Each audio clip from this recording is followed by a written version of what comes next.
오늘은 세계 인권 선언일이자 인권 주일입니다. 유엔에서 세계 인권 선언을 발표한 1948년 12월 10일입니다. 그래서 그날을 기념해서 한국 교회에서도 1980년대부터 인권주의를 지키고 있습니다. 이 인권이라고 하는 낱말이 지금은 우리에게 늘 자주 듣고 익숙한 표현입니다만 한국 교회에서 인권이라고 하는 그 낱말을 듣는 것은 참 쉽지 않은 일입니다. 지금도 마치 인권은 하나님에 대항하는 그 단어인 것처럼 왜곡되어 있는 것이 지금 한국 교회의 현실입니다. 그런 점에서 한국 교회 가운데서도 인권주의를 지킨다라고 하는 것, 우리가 믿는 믿음의 정체성이 무엇인지를 다시 한번 확인하는 주일이기도 합니다. 한국 사회에서 인권이라고 하는 용어를 처음으로 어떤 사회단체와 그러니까 그 단체의 이름으로 그리고 보편화된 게 NCC에서 인권위원회를 만들면서부터 비로소 이 인권이라고 하는 용어가 우리 사회의 큰 화두로 이제 제기되었습니다. 그 이후로 이제 교회에서 인권에 대해서 이야기하지만 실제로 인권주의를 지키기 시작한 건 1980년대에 넘어서입니다. 그래서 우리 기장교회가 이제 먼저 지키고 다른 교회들로 확산되어 왔습니다. 그런 점에서 우리 기장교회가 우리가 믿는 하나님에 대한 고백이자 그리고 또 우리가 믿는 믿음이 결국 사람을 해방시키고 모든 사람을 하나님의 형상대로 지음받은 존재임을 선포하고 회복하는 일에 우리가 교회가 나서야 되겠다라고 하는 것을 선포한 말입니다. 그래서 오늘 그 인권선언의 그 전문의 일부를 읽어드리면 인류 구성원 모두는 천부의 존엄성과 동등하고도 양도할 수 없는 권리를 지닌다는 인식은 세계의 자유와 정의와 평화의 기초이며 인권에 대한 무시와 경멸은 인류의 양심을 격분시키는 야만적 행위임을 이야기했으며 언론과 신앙의 자유, 공포와 결핍으로부터의 자유를 인류 전체가 누릴 수 있는 세상이 도래하길 모든 사람의 지고한 염원을 담아 천명되어 왔다. 이게 한 문장인데요. 그래서 우리가 인권이라고 하는 것은 인류의 양심이고 그리고 그것으로부터 결핍되는 것은 우리 인류가 극복해야 될 어떤 상황이다라고 하는 것을 증명하고 있는데 1조는 이렇습니다. 모든 인간은 태어날 때부터 자유로우며 누구에게나 동등한 존엄성과 권리가 있다.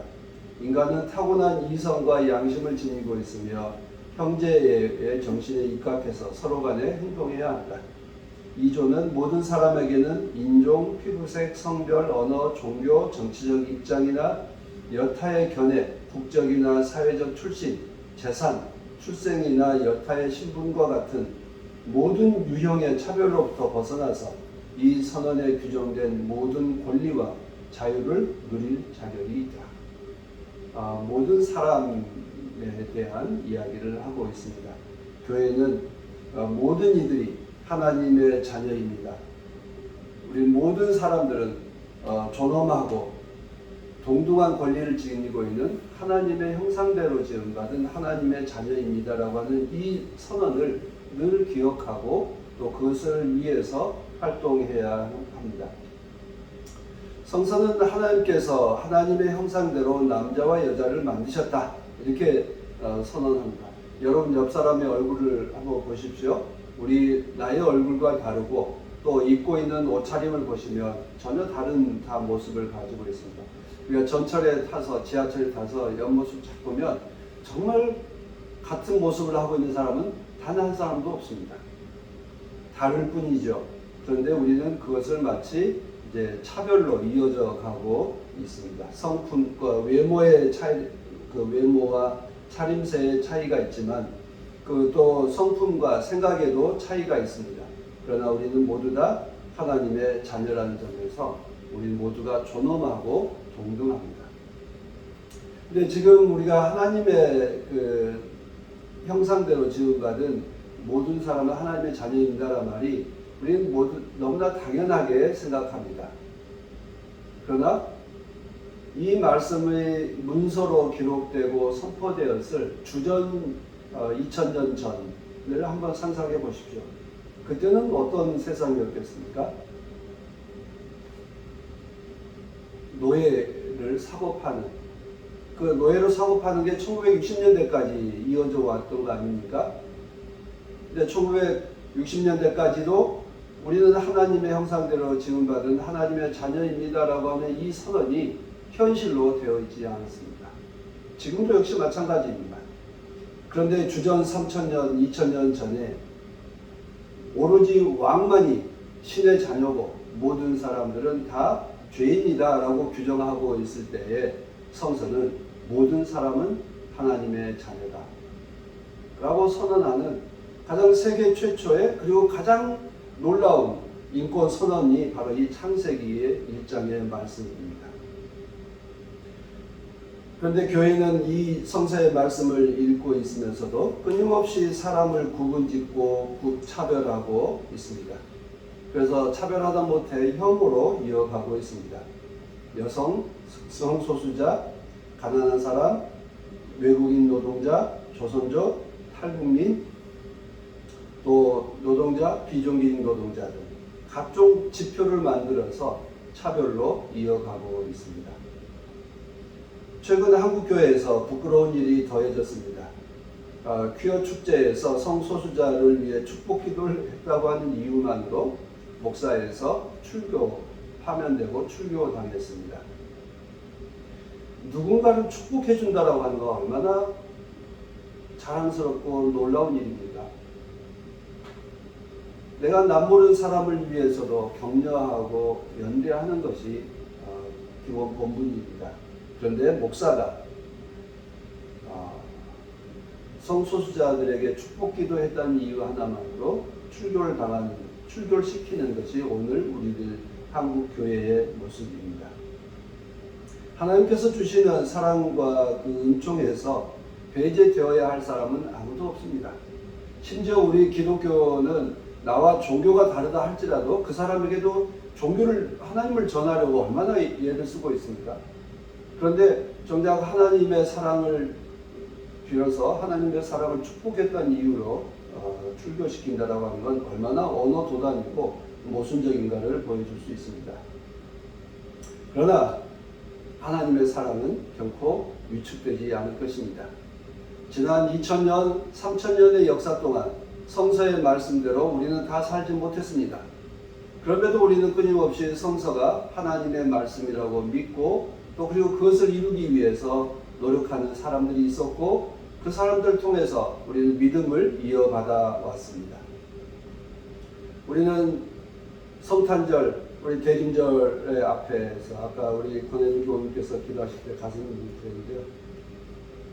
하나님이 우리들 사이에 임하신다라고 하는 건 가난한 사람들, 낮은 자들의 그 곁에 오셔서 낮은 자들을 격려하시고 위로하시고 그래서 그들이 하나님의 자녀로서 온전함을 회복하기를 원하시는 그 하나님의 놀라운 은총이 바로 이 성탄절이고 그 성탄절을 기다리는 것이 이 대림절 기간입니다. 우리는 하나님께서 누구에게 또 누구와 함께 하시고자 이 땅에 오셨는지를 묵상하셔야 됩니다. 지난 목요일 저녁에 NCCK 그 인권센터에서 올해 인권상을 시상했습니다. 올해는 12구 이태원 참사 가족협의회를 수상자로 정해서 시상했습니다. 그분들이 한 일이 많거나 놀라운 일이 했기 때문은 결코 아닙니다. 그분들은 우리가 알고 있듯이 가족을 잃은 재난 참사 피해자들입니다. 가족을 잃은 사람들, 하늘이 무너지는 것, 그리고 그 누구도 그분들에게 사랑의 위로의 말씀이 들리지 않는 그 고립감 속에 살아가고 있는 분들입니다. 정부는 그분들이 서로 만날 수 없도록 그분들의 그 자녀 가족들의 그 유해를 경기도 일정에 전부 다 흩뿌려 버렸어요. 한 곳에 모이지 못하게 했어요. 그래서 서로 연락처를 주고받지 못하도록, 가족들이 서로 만나지 못하도록 온갖 방해 책동을 했습니다. 그것이 정부의 기록이고 국회에서 다 드러난 사실입니다. 그러나 그 어려움을 뚫고 전국 그 영안시를 다 다니면서 10월 29일 돌아가신 분들의 그 이름과 연락처를 찾아서 그렇게 해서 가족들끼리 연대하고 또 여러 사회단체들이 도와주어서 가족협의회로 모이게 되었습니다. 그분들의 그 고통과 그리고 슬픔에 우리가 한국 교회가 해줄 수 있는 건 우리가 당신들에게 관심하고 있고 그리고 지지하고 있습니다. 연대하고 있습니다. 라고 하는 그 표식으로 올해 인권상을 그분들에게 수여했습니다. 피해자들의 존엄을 회복하고 피해자로서의 자신의 그 인권을 회복하는 일에 자신들의 삶을 바치고 있습니다. 지금도 그 삼보일배하면서 거리를 헤매고 있습니다. 특별법을 만들어서 재난참사 피해자들의 그 고통을 덜어주는 것과 진실을 규명하는 일에 사회가, 국가가 나서달라고 요구하고 있습니다. 아직 우리들의 시민들의 힘이 부족해서 아직 거기까지 가지 못하고 있지만 우리는 그분들과 함께, 교회는 그분들과 함께 하고 있다. 그분들의 대변자가 되어주겠다라고 하는 것을 다짐하는 것입니다. 교회는 집 없는 사람에게 집이 되어주고 말을 빼앗긴 사람들에게 말이 되어주는 것, 입이 되어주는 것이 교회가 할 일입니다. 특별히 인권 운동을 한다라고 하는 것은 바로 말을 빼앗긴 사람들, 권리를 빼앗긴 사람들, 사람으로서의 그 보편적 존엄성을 빼앗긴 사람들의 대신해서 함께 말이 되어주고 입이 되어주고 손과 발이 되어주는 것이 바로 인권운동이고 또 교회가 할 일이라고 믿습니다. 인권주의를 맞이해서 모든 사람들의 인권을 존중하는 것이 하나님의 사랑이라고 하는 것을 확인하고 다짐할 수 있게 되길 빕니다. 우리가 신앙생활을 통해서 누리는 은총의 핵심은 여러분은 무엇이라고 생각하십니까? 가장 큰 건 우리 모두가 하나님의 자녀라고 하는 것을 확인하는 것입니다. 나는 죄인이 아니라 하나님께서 나를 용서하셔서 하나님의 자녀로서의 삶을 회복시켜 주셨습니다. 나를 죄에서 건져주셔서 나로 하여금 사람답게 살게 하셨고 나로 하여금 하나님의 자녀로서의 삶을 살게 해주셨습니다. 이것이 바로 교회가 선포하는 구원의 핵심이고 사랑의 메시지입니다. 우리는 모두 하나님의 자녀로서 신의 자녀로서 자부심을 갖고 그리고 그 자부심을 나만이 아니라 이웃들에도 함께 누리게 되기를 소망하며 사는 것이 전도이고 선교의 핵심입니다. 주전 천년전 모두가 사람을 노예로 사고팔 때 교회는 아니오라고 말했습니다. 그런데 그때 노예주들 왕은 어떻게 교회를 바라보았겠습니까? 기독교를 하나님을 바라보았겠습니까? 예언자들을 바라보았겠습니까? 왕권에 반역하는 무리들, 사람 같지도 않은 노예들을 위해서 노력하는 헛된 꿈을 꾸는 사람들, 그것이 1000년 전, 2000년 전에 그 사회가 예언자들을 바라보는 시선이었습니다. 그것이 지금도 여전히 지속되고 있습니다. 지금도 사람 같지 않은 사람들을 사람으로 존중하자라고 말하는 것을 무시하고 억압하고 있는 것이 오늘의 현실입니다. 우리가 생각하고 있는 것처럼 모든 사람은 하나님의 자녀이고 우리 모두 한 자매요 형제입니다라고 한 말이 당연한 것 같지만 결코 당연하게 들리지 않고 또 당연하게 이루어지지 않는 것이 우리가 살고 있는 세상입니다.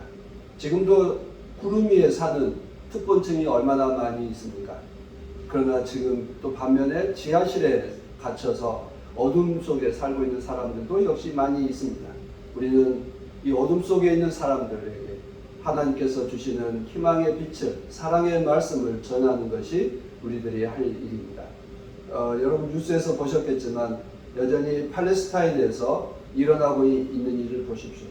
피점령국의 전쟁 패배자라고 해서 온갖 죽음으로 내몰려도 세상에 어느 누구 하나 그들을 보호하거나 변호해 주지 않습니다. 전쟁에서 진 것이 그렇게 죄인입니까? 무기가 없어서 쫓겨난 것이 그렇게 사람을 죽임으로 내몰려도 될 수 있습니까? 오늘 읽은 이사야 40장의 말씀은 전쟁 포로로 끌려갔던 사람들에게 위로해 주시는 말씀입니다. 위로하라, 위로하라, 내 백성을 위로하라. 너의 하나님께서 말씀하셨다. 전쟁 포로에서 이제 풀려날 때가 되었다. 전쟁 포로에서 풀려나서 고향으로 돌아가고 삶을 회복할 때가 되었다라고 하는 것이 오늘 이사야서의 말씀의 가장 핵심적인 이야기입니다. 주님께서 오시는 길, 하나님께서 오시는 그 큰 길을 예비하라고 말씀합니다. 그런데 여러분, 정말 하나님께서 오시는 길일까요? 그 길은 전쟁 포로로 끌려갔던 사람들이 돌아오는 길을 말하고 있습니다. 전쟁 포로로 끌려간 이스라엘 사람들이 다시 되돌아오는 그 길을 예비하라고 말씀합니다. 그런데 그것을 하나님께서 오시는 길이라고, 하나님께서 우리에게 만들어 주시는 길이라고 하는 것을 선포하고 있습니다. 6절에 이르러서는 사람들과 이제 사이에서 이렇게 예언자에게 말씀하죠. 외쳐라. 지금까지 했던 이 이야기를 외치라고 이야기하는데 무엇을 외칠까요? 라고 묻습니다. 그런데 뭐라고 외치죠? 7절, 8절의 말씀을 보면 바빌론이 망할 것이다. 너희들은 강대국이 될 것이다. 라고 말씀하지 않습니다. 우리 함께 보실까요? 모든 육체는 풀이요 그의 모든 아름다움은 들의 꽃과 같고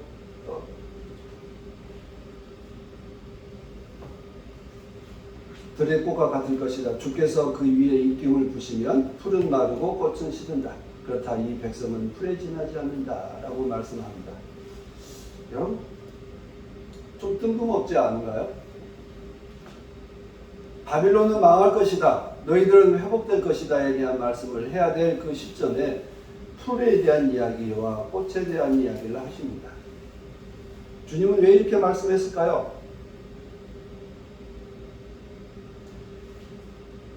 하나님의 그 말씀을 듣는 예언자도 또 그 말을 듣는 전쟁 포로들도 현실은 어떻습니까? 여전히 전쟁 포로입니다. 여전히 전쟁 포로입니다. 제2 이사야 그 40장부터 제2 이사야서라고 이야기를 하는데 바벨론 포로기에 끌려가서 살고 있는 그 현실을 반영하고 있습니다. 근데 주님께서는 이 부조리한 그리고 암담한 현실 앞에서 하나님께서 주시는 위로와 생명의 말씀을, 사랑의 말씀을 전하라고 말합니다. 우리도 오늘 우리가 이 말씀을 듣지만 오늘 교회 문을 열고 나가는 이 현실은 여전히 변화하지 않았습니다.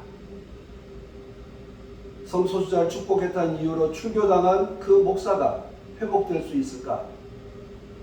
저는 얼마 전에 또 저와 함께 청년 시절부터 함께 활동해왔던 그 감리교 목사가 그 조문을 갔다 왔습니다. 그 친구가 충남 지역에서 농촌 선교 농촌 농민 선교 운동하고 그리고 이제 인권 운동을 했던 분인데 교회에서 사직을 강요당했습니다. 근데 사직을 강요당한 이유는 딱 하나였습니다. 사회 활동이 너무 많다. 그런데 그 충남 지역의 시골 교회니까, 근데 얼마 전 작년도쯤 해서 그 지역에 반동성애 운동을 한다라고 하는 장로들이 30여 명이 몰려왔습니다. 그리고 반동성애에 대해서 연대하는 서명을 해라라고 강요했는데 이 목사가 거절했습니다. 그러자 그 일부 장로들이 그러면 당신의 교회는 동성애자를 지지한다라고 우리가 선전을 해주겠다라고 했습니다. 선전해주겠다는 말은 뭐예요? 소문내게 해서 협박하는 거잖아요. 협박하는데 이 목사가 그랬습니다. 내가 당신들의 협박에 넘어갈 거라면, 굴복할 거라면 내가 지금까지 이렇게 살지 않았다. 거부했죠. 결국 그것은 이제 알게 모르게 소문이 나서 전국적으로도 알려져 있는 사실이 되었습니다. 그것이 오늘 우리의 한국 사회의 현실입니다. 한국 교회의 현실이기도 합니다. 오늘 우리가 이 주님의 말씀을 듣고 또 그리고 우리가 다짐하고 있지만 오늘 우리들의 삶은 변하지 않고 있습니다. 그래서 때로는 암담하기도 합니다. 언제쯤이면 이런 악의 굴레에서 우리가 해방될 수 있을까? 전쟁 포로들이 풀려나서 고향으로 돌아갈 수 있을까? 회복될 수 있을까를 꿈꾸는 것처럼 오늘 우리는 이 악의 굴레에서 어떻게 해방될 수 있을까? 우리의 온전함은 어떻게 회복될 수 있을까에 대해서 꿈을 꾸지만 암담한 현실입니다. 그때 하나님께서는 말씀하십니다. 모든 육체는 풀이요 아름다운 들의 꽃과 같을 뿐이다. 하나님께서 입김을 보시면 풀은 마르고 꽃은 시든다. 그렇다 이 백성은 풀에 지나지 않는다. 지금 우리가 갖고 있는 이 모든 고통과 또 억압과 악의 굴레도 하나님께서 개입하시면 모든 것이 사라질 것이다에 대한 선언입니다. 그 말씀은 또한 역으로 이스라엘 사람들이 꿈꿨던 다윗의 이뤘던 강대국에 대한 꿈, 솔로몬의 그 백합의 꽃보다 더 아름답다고 한 그 백합이 꽃과 비교할 만한 솔로몬의 영화조차도 다 지나갈 뿐이다. 오로지 남아있는 것은 하나님의 말씀입니다. 라고 한 것을 말하고 있습니다. 성서에서는 주님께서 입김을 불어넣으셨을 때 일어나는 일을 두 가지로 보여줍니다. 창세기 2장에서 하나님께서 흙으로 사람을 빚으시고 어떻게 하시죠? 그의 코에 생기를 불어넣으시니 생명이 되었다라고 하는 말씀이 있습니다. 그리고 에스겔서 37장에 마른 뼈 골짜기 이야기, 죽음의 골짜기에 이야기가 나옵니다. 그 죽음의 골짜기에 마른 뼈들이 즐비했지만 하나님께서 거기에 생기를 불어넣으시니 그들이 살아나서 군대가 되었다라고 이야기합니다. 그런데 거기 다 살리는 입김이에요. 그런데 오늘 이 이사야서에서는 그의 입김 불어넣으시니 풀은 마르고 꽃은 시들고 있습니다. 그리고 모든 인간들이 만들었던 모든 영화로운 것도 다 사라진다라고 말하고 있습니다. 하나님께서 입김을 불어넣으시고 하나님께서 개입하시면 우리가 생각하고 있는 것처럼 죽은 것 같지만 거기서 살아나고 마치 모든 것을 영화를 누릴 것 같지만 모든 것이 사라질 것이다 라고 하는 선포입니다. 우리는 이 이사야 예언자를 통해서 주시는 말씀을 기억합니다. 지금 우리가 암담해 보이고 아무런 꿈이 없는 것 같고 오로지 악의 권력이 강대하고 성해 보이지만 그건 역시 모두가 사라질 것이다 라고 하는 말씀입니다. 저는 이 말씀에서 우리가 위로받고 늘 새 힘을 받았기를 원합니다. 우리가 생각하고 있는 이 인생의 무력감, 이것을 떨쳐낼 수 있고 극복할 수 있는 것, 하나님께서 우리와 함께 하신다라고 하는 믿음입니다. 당시 강대국이었던 바빌론의 그 강력한 그 무력과 강대한 그 아름다운 권력과 그리고 그 문물과 모든 권력, 강대한 권력조차도 하나님께서 개입하시면 사라질 것이다. 이 말씀입니다. 그런데 포로로 끌려가 있던 그들에게 이 말씀이 정말 위로가 되었을까요? 희망이 되었을까요? 하나님 이 말씀이 당장은 위로가 되지 못했을 것입니다. 암담했을 것입니다. 여러분 우리 그 교회의 그 2015년도에 이제 그 세월호 가족들이 오셔서 증언 얘기를 하셨고요. 그리고 이태원 그 참사 가족, 그 참사를 당한 가족들도 그렇습니다. 하늘이 무너지는 것 같다. 그리고 하나님조차도 우리를 외면하는 것 같다. 더군다나 교회도 우리를 외면하는 것 같다. 그래서 갈 데가 없다. 그래서 하나님에 대한 원망까지 이어졌습니다. 그런데 나중에 다시 하나님의 말씀으로 되돌아옵니다. 왜 그럴까요? 세상 그 어둠 속에서도 위로하는 그리스도인이 있기 때문입니다. 우리 교회와 같은 이웃들이 있기 때문에 하나님의 말씀을 다시 발견하고 그리고 하나님에 대한 그 간절한 소망으로 거듭나게 되었습니다. 우리는 이 바빌론의 권력, 바빌론의 그 무력, 바빌론의 그 신전 앞에서 무력감을 느꼈던 전쟁 포로들에게 주시는 하나님의 이 위로의 말씀을 우리가 지금 오늘 우리도 들을 수 있게 되기를 바랍니다. 하나님께서 고통 가운데 있는 사람들과 늘 함께 하시겠다고 하시는 이 약속의 말씀을 들을 수 있게 되기를 바랍니다. 오늘 베드로 후서의 말씀도 모든 그 강력한 권세 앞에서 답답해하는 그 사람 초대교회 교우들에게 천년은 하루 같고 하늘은 천년과 같습니다. 하나님의 심판이 더디 온다 할지라도 낙심하지 마십시오. 하나님께서 끝내 우리에게 구원을 베풀어 주실 것입니다에 대한 이 뜨거운 확신을 우리들에게 주고 있습니다. 우리의 희망은 어디에 기초해 있습니까? 우리는 어디에 뿌리를 두고 살아가고 있습니까? 사람들은 모두 다 자신이 만든 그 문명과 자신이 이루어낸 그 성과에 기대어서 자랑하며 살아갑니다. 바빌론이 자기들의 그 강력한 군대와 강력한 문명을 자랑해서 거기에 기대어 살았습니다. 이스라엘 사람들도 다윗이 이루어진 그 강대 국가와 솔로몬이 이루어낸 그 영화를 자랑했습니다.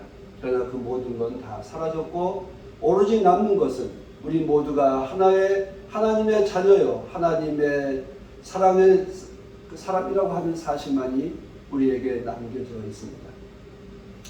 우리가 이루어졌다는 성과들 모두 다 사라질 것이고 또 우리를 짓누르는 모든 악의 굴레도 사라질 때가 있을 것입니다. 그런 점에서 우리 그리스도인들은 절대 희망 속에서 절대 사랑 속에서 살아가는 사람들입니다. 오늘 읽은 이사야 말씀은 전쟁 포로로 끌려간 사람들에게 주시는 위로의 말씀이었지만 오늘 포로된 우리들에게 주시는 위로의 말씀이기도 합니다.